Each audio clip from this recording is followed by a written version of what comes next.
আজ সকালে মায়ের সঙ্গে ছাদে কালকের বানানো ভিজে ঘোটাগুলো রোদে দিচ্ছিলাম, কারণ কাল হালকা মেঘলা থাকার কারণে ঘোটাগুলো পুরোপুরি ভাবে শোকায়নি। সে যাই হোক, ঠিক তারই মাঝে হঠাৎ করেই ভাই আমাকে বলে, এবুনি তাড়াতাড়ি নিচেই আই, অনেক বড় একটা সমস্যা হয়ে গেছে। আমি প্রথমেই ভাইয়ের কথা শুনে কিছুই বুঝে উঠতে পারিনি, তাই বেশি দেরি না করে তাড়াতাড়ি করে আমি নিচেই চলে আসি। আর নিচে আসতেই ভাইয়ের মুখে যখন ঘটনাটা শুনি, তখন যে সেই মুহূর্তে কি করব কিছুই বুঝে উঠতে পারছিলাম না। তারপর আর বেশি টাইম নষ্ট না করে রাজাকে, মানে আমার পিসির ছেলেকে ফোন করে জিজ্ঞেস করি সে কোথায় আছে।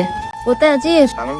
পিতাপুরে কোথায়? জঙ্গলে নেই? মাঝ জঙ্গলে আমার পিসির ছেলে অনেক বড় সমস্যায় পড়ে গেছে।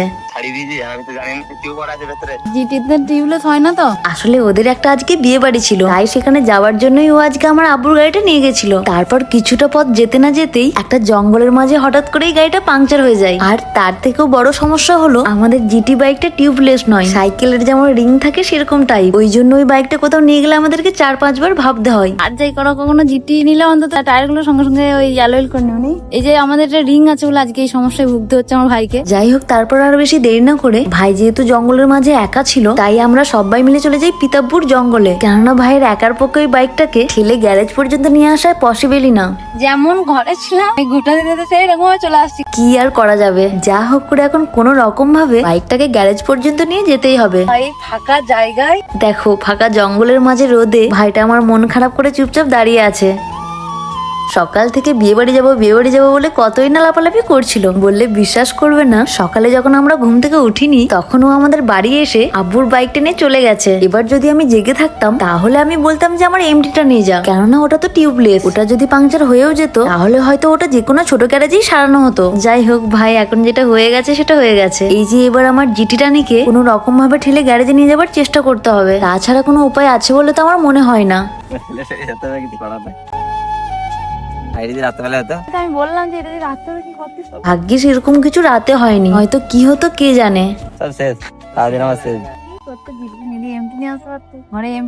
হ্যাঁ ভাই, আজ যদি তুই এমডিটা নিয়ে আসতিস তাহলে হয়তো আর এই কষ্টটা তোর হতো না। যাই হোক, এখন আমাদেরকে কোনো রকম ভাবে এরকম ভাবেই ঠেলে ঠেলে নিয়ে যেতে হবে বাজার পর্যন্ত, কেননা শুনেছি পাংচার গাড়ি চেপে চালিয়ে নিয়ে যাওয়াটা একদমই ঠিক নয়, এতে হয়তো টায়ারের চাপটা একটু বেশিই পড়ে। তবে আমাদের জিটিটা নিয়ে এতটাই ভারী যে এরকম ভাবে ঠেলতে ঠেলতে যেতে আমাদের অবস্থা খারাপ হয়ে যাচ্ছিল। আর আমার মনে হয় সব থেকে বেশি কষ্ট হচ্ছিল আমার পিসির ছেলের।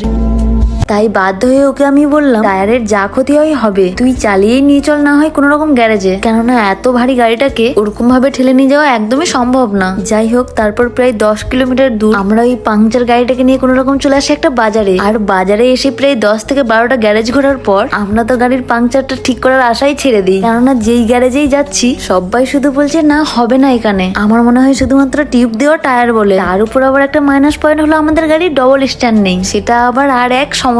যাই হোক, তারপর ফাইনালি 13 নম্বর গ্যারেজে গিয়ে দাদাকে জিজ্ঞেস করতেই দাদা বলে, হ্যাঁ এখানে ঠিক করা হয়ে যাবে। এই বলে দাদা গাড়িটার পাংচারটা ঠিক করতে শুরু করে দেয়। অবশ্য আব্বুর গাড়িটা টায়ারটার মধ্যে শুধু যে একটা লিক ছিল তা না, চাকার মধ্যে পুরো 3-4টে ব্রেক ঢুকেছিল। এতগুলো ব্রেক একসঙ্গে একটা চাকার মধ্যে কি করে যে হলো কে জানে। যাই হোক, এবার ভালোই কোন রকম পাংচারটা ঠিক হয়ে গেলেই শান্তি। তার উপর সকাল থেকে আমাদের কারো সেরকম কিছু খাওয়া হয়নি, তাই ভাবলাম ওই লম্বু টম্বু কিছু একটা খেয়ে নি। অবশ্য এখন ঘড়ির কাঁটাই বাজছে 1টা, আর গ্যারেজের দাদারা বললো এটা ঠিক করতে মিনিমাম 15 মিনিটের মতো লাগবে। তাই পিসির ছেলেকে বললাম, বাইকটা ঠিক হয়ে গেলেই ওটা নিয়ে তাড়াতাড়ি করে চলে যাবি বিয়ে বাড়ি, কেননা এই দুপুর 1টা বাজছে, এখনো চাইলে যাওয়া হবে। আসলে কি বলতো, কোনো জিনিস নিয়ে যখন আমরা খুব বেশি মাতামাতি করি না, দেখবে সেই জিনিসটা ঠিক উল্টো হয়ে যায়। তাই আমি কোনো জিনিস হলে আগে থেকে কোনোদিন লাফালাফি করি না, কেননা আমার সঙ্গে একবার নয় বারবার যেটা ভেবেছি তার ঠিক উল্টোটাই হয়েছে। আচ্ছা, তোমাদেরও কি এরকম কোনোদিন মনে হয়েছে?